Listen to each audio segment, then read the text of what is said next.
ایک مسلمان اگر غسل جنابت کرنا چاہتا ہے تو اسے چند چیزوں کا خیال رکھنا چاہیے۔ سب سے پہلی بات، رسول اللہ صلی اللہ علیہ وسلم کی حدیث کی روشنی میں، جو حدیث سیدنا انس رضی اللہ تعالی عنہ سے مروی ہے اور جامع الترمذی میں حدیث کا نمبر ہے 5 اور 6، اور سنن ابن ماجہ میں 296 نمبر روایت ہے، كان النبي صلی اللہ علیہ وسلم اذا دخل الخلاء قال اللهم انی اعوذ بک من الخبث والخبائث۔ آج کل کے سسٹمز کو سامنے رکھتے ہوئے واش روم میں جانا، باتھ روم میں جانے کے لیے انسان کو یہ دعا پڑھ کے ہی داخل ہونا چاہیے، تاکہ کسی قسم کی شیطانی وسوسوں اور شیطانی شرور سے اللہ تعالیٰ اس کی حفاظت فرمائے۔ رسول اللہ صلی اللہ علیہ وسلم نے جہاں اس دعا کی رہنمائی دی ہے، دوسرا کام یہ بتایا ہے کہ غسل کرنے سے پہلے اپنے دونوں ہاتھوں کو اچھی طرح دھویا جائے۔ سیدہ عائشہ رضی اللہ تعالی عنہا صحیح بخاری کی 248 نمبر روایت ہے، بیان کرتی ہیں ان النبی صلی اللہ علیہ وسلم كان اذا اغتسل من الجنابة بدأ فغسل يديه۔ آپ صلی اللہ علیہ وسلم جب غسل جنابت کرنا چاہتے تو سب سے پہلے اپنے دونوں مبارک ہاتھوں کو دھویا کرتے، اور دوسری روایت کے الفاظ ہیں، یہ روایت صحیح مسلم میں بھی موجود ہے 718 نمبر پہ، اور سنن ابی داود میں بھی 243 نمبر پہ موجود۔ سیدہ میمونہ رضی اللہ تعالی عنہا جو آپ کی زوجہ مطہرہ ہیں، وہ بیان کرتی ہیں، جو صحیح بخاری کی 275 نمبر روایت ہے، کہ آپ جب دونوں ہاتھوں کو دھوتے تو اس وقت آپ کا انداز یہ ہوتا، ثم صب بیمینہ علی شمالی، دائیں ہاتھ سے پانی لے کے بائیں ہاتھ پہ ڈالتے اور پھر اپنے دونوں ہاتھوں کو اچھی طرح دھو لیا کرتے تھے۔ پھر اس کی مزید تفصیل بیان کرتے ہوئے خود سیدہ میمونہ رضی اللہ تعالی عنہ بیان کرتی ہیں کہ آپ ایک مرتبہ دھوتے یا 2 مرتبہ دھوتے یا 3 مرتبہ دھوتے۔ فرماتی ہیں فغسل یدہ مرتین او ثلاثا۔ رسول اللہ صلی اللہ علیہ وسلم دعا پڑھنے کے بعد جو رہنمائی دے رہے ہیں کہ دونوں ہاتھوں کو دھویا جائے 2 مرتبہ یا 3 مرتبہ، یہ صحیح بخاری کی 275 نمبر روایت ہے۔ تیسرا کام غسل جنابت میں، ان اللہ لا یستحی من الحق، اللہ تعالیٰ حق کو بیان کرنے سے حیا نہیں کرتے۔ سیدہ میمونہ رضی اللہ تعالی عنہ بیان کرتی ہیں، اور صحیح بخاری کی 249 نمبر روایت اور صحیح مسلم کی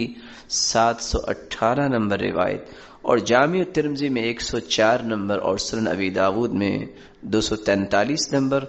اور سنن النسائی میں 416 نمبر اور سنن ابن ماجہ میں 573 نمبر یہ روایت ہے، وَغَسَلَ فَرْجَهُ وَمَا أَصَابَهُ مِنَ الْأَذَى۔ اپنے پہلے ہاتھوں کو دھونے کے بعد پھر استنجا کیا جائے،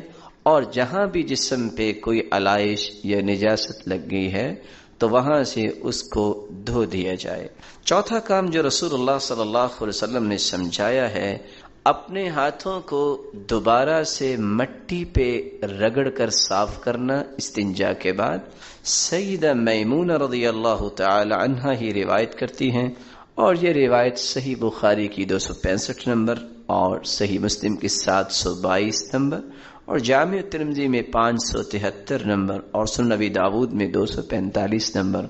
اور سنن النسائی میں 417 نمبر پہ ہے کہ ثم دلک یدہ فی الارض، آپ نے پھر اپنے ہاتھوں کو زمین پہ اچھی طرح رگڑا، اور دوسری روایت میں الفاظ یہ ہے ثم دلک یدہ بالارض او بالحائط، آپ نے پھر اپنے بائیں ہاتھ کو یا تو زمین پہ رگڑا، اس وقت دیواریں بھی مٹی کی ہوتی تھی تو آپ نے مٹی کی دیوار جو تھی اس دیوار کے ساتھ جو ہے اپنے ہاتھ کو رگڑا۔ پانچواں کام، دوبارہ رگڑنے کے بعد پھر ہاتھوں کو دھویا جائے۔ رسول اللہ صلی اللہ علیہ وسلم کی زوجہ مطہرہ سیدہ میمونہ رضی اللہ تعالی عنہا ہی بیان کرتے ہیں، صحیح بخاری کی 275 نمبر روایت ہے، صحیح مسلم کی 245 نمبر اور سنن ابی داود کی بھی 245 نمبر روایت ہے، سنن نسائی کی 417 نمبر روایت ہے، فضرب بيده الارض فمسحها ثم غسلها، آپ نے جب اپنے ہاتھوں کو زمین پہ رگڑا اس کے بعد پھر ہاتھوں کو دھویا۔ رسول اللہ صلی اللہ علیہ وسلم نے چھٹی رہنمائی یہ دی ہے کہ دوبارہ دونوں ہاتھوں کو دھونے کے بعد مناسب پانی استعمال کیا جائے اور غسل کرنے میں بھی پانی کا اسراف نہ کیا جائے۔ سیدنا انس رضی اللہ تعالی عنہ روایت کرنے والے ہیں، اور یہ روایت صحیح بخاری کی 251 نمبر روایت ہے۔ رسول اللہ صلی اللہ علیہ وسلم کے صحابی کی یہ روایت 737 نمبر پہ صحیح مسلم میں بھی موجود ہے، اور روایت کے لفظ یہ ہیں، کان النبی صلی اللہ علیہ وسلم یتوضأ بالمد، آپ ایک مد کے ساتھ وضو کیا کرتے، ویغتسل بالصاع، اور ایک صاع کے ساتھ آپ غسل کیا کرتے، الی 5 امداد، 5 مدوں تک۔ یہ وہ پیمانے ہیں جو عہد نبوی میں استعمال کیے جاتے تھے۔ ان پیمانوں کا وزن کیا ہے؟ آپ غسل اور وضو کرتے تو کتنے پانی کا؟ 1 مد 9 چھٹانگ پر مشتمل ہوتا ہے۔ اتنا پانی اگر ہوتا تو رسول اللہ صلی اللہ علیہ وسلم وضو فرما لیا کرتے اور غسل کے لیے 1 صاع استعمال کرتے۔ آج کل اگر اس پیمانے کے مطابق وزن نکالا جائے تو 2 کلو اور 11 چھٹانگ اتنے پانی میں سے آپ غسل فرما لیا کرتے تھے۔ اور مقصود یہ ہے کہ رسول اللہ صلی اللہ علیہ وسلم نے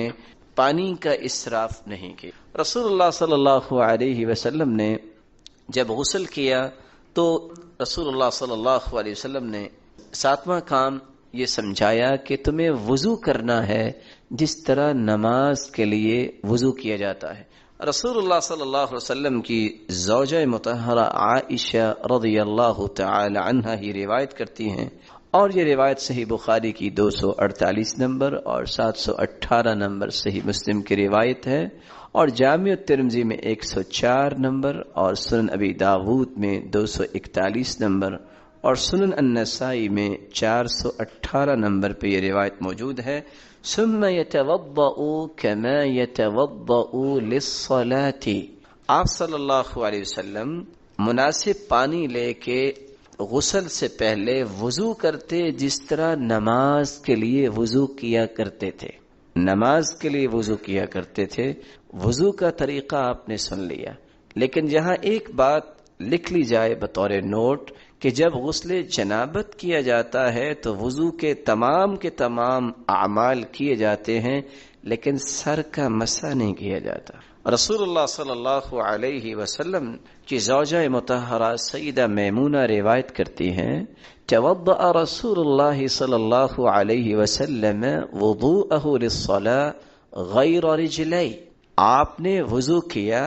جیسے آپ نماز کے لیے وضو کیا کرتے، لیکن پاؤں کو نہیں دھویا۔ ایک بات کہ مسح نہیں کیا جائے گا، دوسری بات اس صحیح بخاری کی روایت کی روشنی میں جو 249 نمبر ہے، آپ نے پاؤں کو اس وقت نہیں دھویا جب وضو کیا۔ سیدنا عبداللہ ابن عمر رضی اللہ تعالی عنہ فرماتے ہیں، انہ غسل قدمیہ بعدما جف وضوءہ، آپ صلی اللہ علیہ وسلم نے وضو کا پانی خشک ہو جانے کے بعد دونوں پاؤں کو دھویا۔ صحیح بخاری کی 275 نمبر روایت ہے۔ لیکن یہاں یہ فیصلہ کرنا ضروری ہے کہ وضو کرتے وقت اور غسل کرتے وقت پاؤں دھوئے کب جائیں گے۔ دوسری روایت کے الفاظ ہیں کہ رسول اللہ صلی اللہ علیہ وسلم کے بارے میں سیدہ میمونہ روایت کرتی ہیں، اور یہ صحیح بخاری کی 275 نمبر روایت ہے، اور صحیح مسلم کی 722 نمبر روایت، اور جامع الترمذی میں 103 نمبر، اور سنن ابی داود میں 245 نمبر، اور سنن ابن ماجہ میں 573 نمبر پہ ہے کہ ثم تنحى من مقامی، جس جگہ آپ غسل کر رہے تھے آپ پھر وہاں سے پیچھے ہٹے، اس جگہ سے دوسری جگہ منتقل ہوئے، فغسل قدمی، آپ نے پھر اپنے قدموں کو دھویا۔ تو ان چاروں روایتوں کو جمع کر کے خلاصہ یہ ہے، وضو کیا جائے گا جس طرح نماز کے لیے وضو کیا جاتا ہے، مسح نہیں کیا جائے گا۔ لیکن اگر آپ ایک ایسی جگہ پہ وضو کر رہے ہیں اور غسل کرنا ہے جہاں مٹی ہے اور چھینٹے اڑ کے پھر پاؤں میں پڑنے کا خطرہ ہے، تو آپ پاؤں کو بھی ابھی نہ دھوئیں، جب غسل کر لیں تو اس کے بعد پاؤں کو دھوئیں۔ اور اگر آج کل کے جیسے سسٹم ہے کہ انتہائی نظافت کے ساتھ سسٹم کو ترتیب دیا گیا ہے اور چھینٹے پڑنے کا کوئی مسئلہ نہیں ہے، تو پھر پہلے سے ہی اپنے پاؤں کو دھو لیا جا سکتا ہے۔ رسول اللہ صلی اللہ علیہ وسلم نے 8واں کام یہ بیان کیا، سیدہ عائشہ بیان کرتی ہیں ثم يدخل اصابعه في الماء، آپ نے اپنے دونوں ہاتھوں کی انگلیاں پانی میں داخل کی، صحیح بخاری کی 248 نمبر روایت ہے۔ اور 9واں کام یہ کیا، پانی کے ساتھ اپنے ہاتھوں کو گیلا کرنے کے بعد بالوں کی جڑوں میں پانی کو داخل کیا، دونوں ہاتھوں کو اسی طرح اپنے بالوں میں لے گئے، بالوں کی جڑوں تک پانی پہنچانے کے لیے۔ سیدہ عائشہ رضی اللہ تعالی عنہ روایت کرتی ہیں، یہ صحیح مسلم کی 718 نمبر اور صحیح بخاری کی 248 نمبر روایت ہے۔ فَيُخَلِّلُ بِهَا أُصُولَ الشَّعْرِ، پھر آپ صلی اللہ علیہ وسلم نے بالوں کی جڑوں میں اچھی طرح خلال کیا۔ اور دوسری روایت کے الفاظ یہ ہے ثم تخلل بِيَدِهِ شَعْرَهُ، پھر آپ نے اپنے ہاتھوں سے بالوں کا خلال کیا، کب تک؟ حتی اذا ظن انه قد اروى بشرته، جب تک کہ سر کی جلد کو تر نہیں کر لیا۔ ثم افاض علیہ الماء 3 مرات، پھر آپ نے 3 مرتبہ اپنے سر مبارک پر پانی کو بہایا۔ 10واں کام، ہم یہ کام اس لیے ترتیب سے اور نکات کی شکل میں پیش کر رہے ہیں تاکہ کوئی چیز فوت نہ ہو جائے اور یاد کرنے میں بھی آسانی ہو۔ پھر رسول اللہ صلی اللہ علیہ وسلم نے 3 چلو پانی کے اپنے سر مبارک پہ ڈالے۔ سیدہ عائشہ رضی اللہ تعالی عنہ، صحیح بخاری کی 248 نمبر روایت اور صحیح مسلم کی 718 نمبر اور سنن نبی داؤد کی 242 نمبر اور سنن النسائی کی 418 نمبر روایت ہے، اور سنن ابن ماجہ میں 574 نمبر یہ روایت ہے۔ ثم يصب على رأسه 3 غرف بيده، پھر آپ نے 3 چلو پانی اپنے سر پہ بہائے۔ 11واں کام، جسم کے دائیں اور پھر بائیں جانب پانی بہانا۔ کس انداز سے؟ سیدہ عائشہ رضی اللہ تعالی عنہ بیان کرتی ہیں کہ آپ نے جب 3 چلو اپنے سر مبارک پہ پانی بہایا، پھر ثم تأخذ بيدها على شقها الأيمن وبيدها الأخرى على شقها الأيسر، آپ نے پانی لے کر دائیں جانب بہاتے اور دوسرے ہاتھ سے پانی لے کر بائیں جانب، یعنی اپنے دائیں کندھے پہ اور بائیں کندھے پہ آپ نے پانی کو بہایا۔ یہ صحیح بخاری کی 277 نمبر روایت ہے اور صحیح مسلم کی 729 نمبر روایت ہے، اور سنن ابن ماجہ میں بھی 243 نمبر پہ یہ روایت موجود ہے۔ اور رسول اللہ صلی اللہ علیہ وسلم نے 12واں کام جو کیا، آپ نے اپنے کندھے کے دائیں جانب، دائیں کندھے اور بائیں کندھے پہ پانی بہانے کے بعد مکمل جسم پر پانی بہایا۔ سیدہ عائشہ رضی اللہ تعالی عنہ بیان کرتی ہیں ثم يفيض الماء على جلده كله، صحیح بخاری کی 256 نمبر روایت اور صحیح مسلم کی 722 نمبر روایت، جامع ترمذی کی 103 اور سنن ابی داود کی 246 نمبر اور سنن النسائی کی 243 نمبر روایت ہے کہ آپ صلی اللہ علیہ وسلم نے اس کے بعد پھر پورے جسم پر پانی بہایا۔ 13واں کام جو رسول اللہ صلی اللہ علیہ وسلم نے کیا، جس کی کچھ وضاحت ہم کر چکے ہیں، پھر آپ نے اپنے پاؤں کو دھویا، اور پاؤں کو دھونے کے متعلق چاروں روایتوں کو اکٹھا بیان کر کے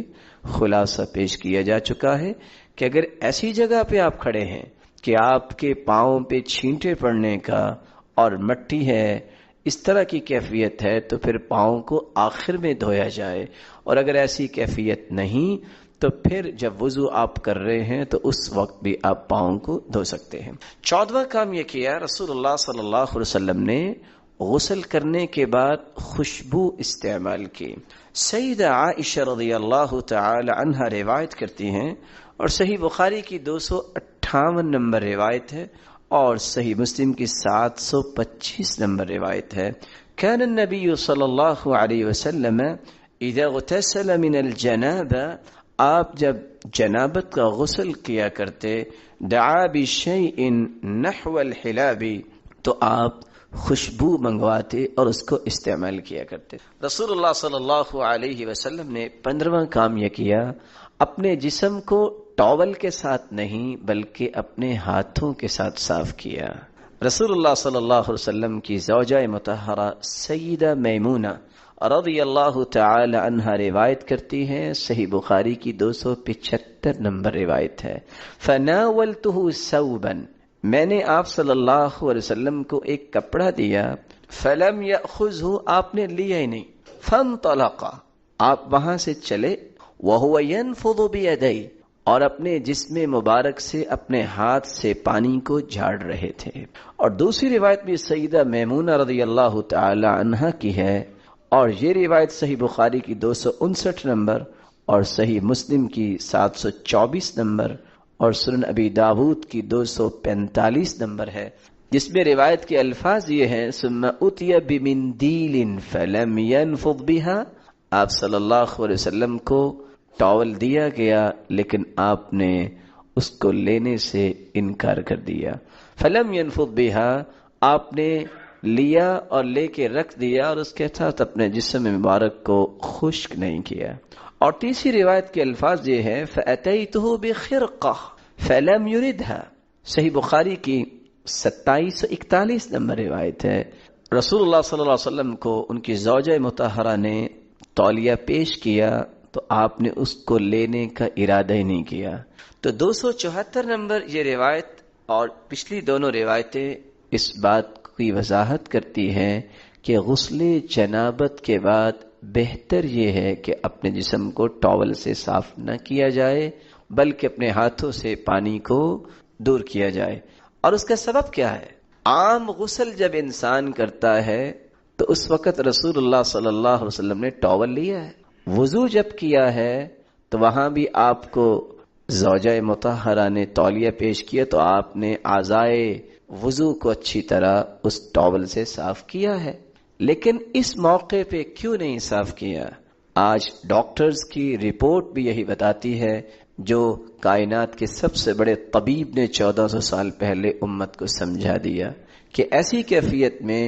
اللہ رب العزت کا جو نظام ہے، پانی ایک بہت بڑی طاقت ہے۔ انسان کے جسم میں کسی قسم کا تناؤ یا کسی قسم کی کمی یا کسی قسم کا جو نقص واقع ہو سکتا ہے، یا انسان کی طاقت یا انرجی ویسٹ ہوتی ہے، پانی جب تک جسم پہ رہے گا فوری طور پہ اس کمی کو پورا کرنا، یہ اللہ تعالیٰ نے پانی میں طاقت رکھی ہے۔ اس لیے غسل جنابت کے بعد آپ نے تولیہ استعمال نہیں کیا، عام غسل میں اور وضو میں آپ صلی اللہ علیہ وسلم نے ٹاول کو استعمال کیا۔ 16واں کام، غسل سے فارغ ہو کر یہ دعا پڑھنی چاہیے جو رسول اللہ صلی اللہ علیہ وسلم پڑھا کرتے تھے۔ چونکہ آپ نے وضو بھی کیا اور پھر اس کے بعد غسل کیا، سیدہ عائشہ کی روایت آپ سن چکے ہیں، کان اذا خرج من الخلاء، جب آپ واش روم سے نکلتے تو آپ کہا کرتے تھے غفرانک، اور آپ یہ دعا پڑھیں، اشہد ان لا الہ الا اللہ واشہد ان محمدا عبدہ ورسولہ اللہم اجعلنی من التوابین واجعلنی من المتطہرین۔ رسول اللہ صلی اللہ علیہ وسلم کا طریقہ مبارک یہ تھا کہ آپ جب غسل کرتے اور اس سے پہلے وضو کرتے تو پھر غسل کے بعد وضو نہ کرتے، اسی غسل کے ساتھ جس سے پہلے وضو کیا ہے پھر غسل کیا، اسی وضو کے ساتھ آپ نماز پڑھا کرتے تھے۔ ہاں، اگر لباس پہنتے وقت آپ کا ہاتھ کہیں جا لگا ہے تو ایسی کیفیت میں وضو چونکہ ٹوٹ جاتا ہے، پھر آپ کو دوبارہ وضو کر کے ہی نماز پڑھنی چاہیے۔ رسول اللہ صلی اللہ علیہ وسلم کے فرامین میں سے ایک فرمان جو تعلق رکھتا ہے اس وقت مرد اور عورت کے ساتھ، اگر مرد غسل کرتا ہے تو اس کو اپنے سر پہ پانی ڈالنا ہے، کیا عورت اگر غسل کرتی ہے تو اس کو اپنے سر کے سارے بالوں کو کھولنا چاہیے کہ نہیں کھولنا چاہیے؟ دو روایتیں اس بات کا فیصلہ کرتی ہیں۔ رسول اللہ صلی اللہ علیہ وسلم کا فرمان ہے، ثوبان رضی اللہ تعالی عنہ روایت کرتے ہیں، اور یہ روایت 249 نمبر صحیح ابی داؤد کی روایت ہے، اور 616 نمبر صحیح الجامع کی شرح السراج المنیر کی روایت ہے۔ اما الرجل، رسول اللہ صلی اللہ علیہ وسلم نے فرمایا، رہا مرد، فَلْيَنْشُرْ رَأْسَهُ، اس کو سر کے بالوں میں پانی ڈالنا ہے، اس کو کھولے، فَلْيُغَسِّلْهُ، اور اچھی طرح اپنے بالوں کو دھوئے۔ آخری بات جو غسل کے متعلق ہے کہ پانی اگر نہیں ملا تو پھر انسان کو کیا کرنا چاہیے۔ پچھلی مجلس میں آپ روایت سن چکے ہیں، پانی کی عدم موجودگی میں جب وضو نہ انسان کر سکے تو تیمم کرتا ہے، اسی طرح غسل کرنا چاہتا ہے، پانی نہیں ملا تو غسل کی جگہ بھی وہ تیمم کر کے نماز پڑھ سکتا ہے۔ رسول اللہ صلی اللہ علیہ وسلم کے صحابی عمران بن حسین الخزاعی بیان کرتے ہیں، اور یہ روایت 348 نمبر پہ ہے صحیح بخاری میں، ان رسول اللہ صلی اللہ علیہ وسلم رأى رجلا معتزلا،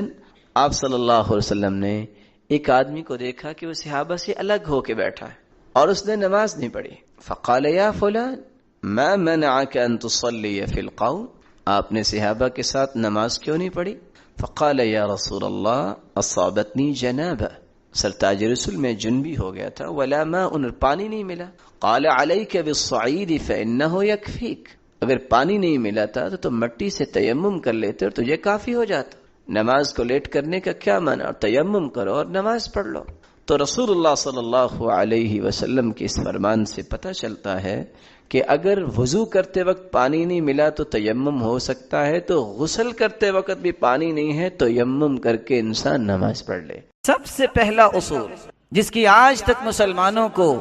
سمجھ آنی چاہیے تھی، جو آنے کے لیے کوشش بھی نہیں کرتا کہ سمجھ مجھے آ جائے، قرآن مجید نے 3 آیات نازل کی ہیں، اور 3 آیات میں سکون کا لفظ بولا ہے،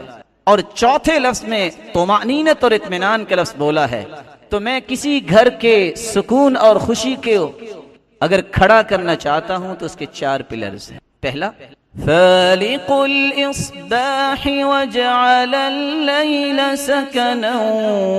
والشمس والقمر حسبانا ذلك تقدير العزيز العليم۔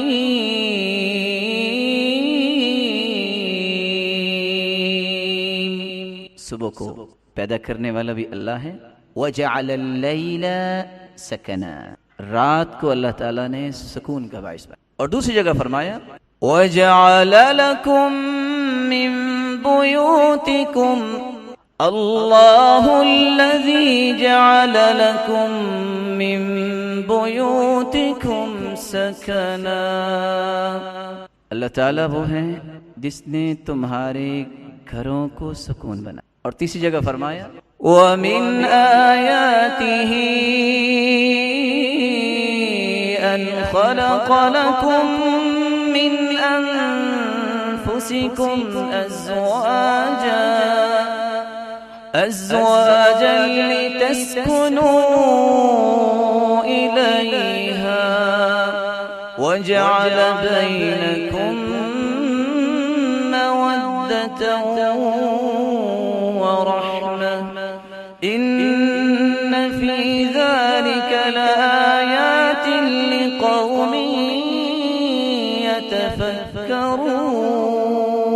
يتفكرون۔ اللہ تعالیٰ کی ویسے تو بہت ساری نشانیاں ہیں، ان نشانیوں میں ایک نشانی یہ بھی ہے کہ اللہ تعالیٰ نے تمہیں اپنے نبی کے ذریعے پیغام دیا کہ نکاح کرو، یہ سنت ہے، اور تمہاری بیوی کو تمہارے لیے سکون کا باعث۔ اور چوتھی آیت اللہ رب العزت فرماتے ہیں الذین آمنوا وتطمئن قلوبهم بذکر اللہ الا بذکر اللہ تطمئن القلوب۔ ایمان والوں کا اللہ تعالیٰ نے اطمینان اور سکون رکھا ہے تو اپنے ذکر میں رکھا، لیکن ان 4 آیات کو سمجھنا ہے۔ جو شخص یہ کہتا ہے کہ مجھے خوشی ملے، سکون ملے، اور اس کا گھر اب اس کے لیے باعث سکون نہیں، دنیا کے کسی کونے میں اسے سکون نہیں ملے۔ جو شخص سکون اور خوشی کا متلاشی ہے، اس کے لیے اس کی گھر والی اور گھر والی کے لیے اس کا گھر والا خوشی اور سکون کا باعث نہیں، اس کو دنیا میں کہیں بھی خوشی نہیں۔ جو شخص فطرت کے بنائے ہوئے اصول رات کے اندر سکون نہیں حاصل کرتا، وہ دن کے اندر بھی سکون حاصل نہیں کر سکتا۔ لیکن میں کیا کہنا چاہتا ہوں، کامل خوشی اور کامل سکون اس شخص کو حاصل ہوتا ہے جو رات گزارے اپنی بیوی کے ساتھ، اپنے گھر میں،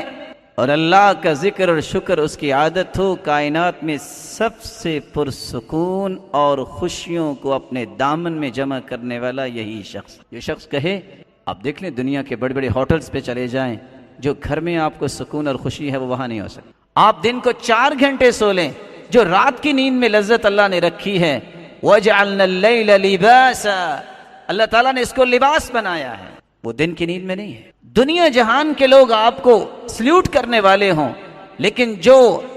دل کی اتھا گہرائیوں سے محبت، احترام، اکرام آپ کو دے سکتی ہے تو آپ کی بیوی دے سکتی۔ اسی طرح عورت کو خامد دے سکتا ہے، اور دنیا کے اندر کوئی اس کو وہ اکرام اور کوئی اس کو محبت نہیں دے سکتا۔ اس لیے رسول اللہ صلی اللہ علیہ وسلم اس اصول کے بعد زندگی کو خوبصورت بنانے کے لیے اصول دیے جس سے سکون اور خوشی آئے گی۔ اور شریعت کی یہی خوبصورتی ہے، وہ صرف مرد کے حقوق کو لوگوں کے سامنے نہیں رکھتا کہ بس مرد حقوق مانگنے پہ لگے رہیں، وہ مرد کے بھی حقوق اور اس کے ساتھ ساتھ انما النساء شقائق الرجال، عورتوں کا بھی معاشرے میں ایک حصہ ہے۔ اور یہ سائیکل کے 2 ٹائر ہیں، ایک ٹائر پہ یہ گاڑی نہیں چل سکتی۔ اس طرح مرد کے حقوق ہیں، اس طرح عورت کے بھی حقوق ہیں۔ تو ہم چاہیں گے کہ دونوں کو کمپیریٹیولی موازنہ کرتے ہوئے ہم چند اصول پیش کریں۔ پہلا اصول، خامد کی ذمہ داری یہ ہے، چونکہ وہ قوام ہے، وہ ذمہ دار ہے،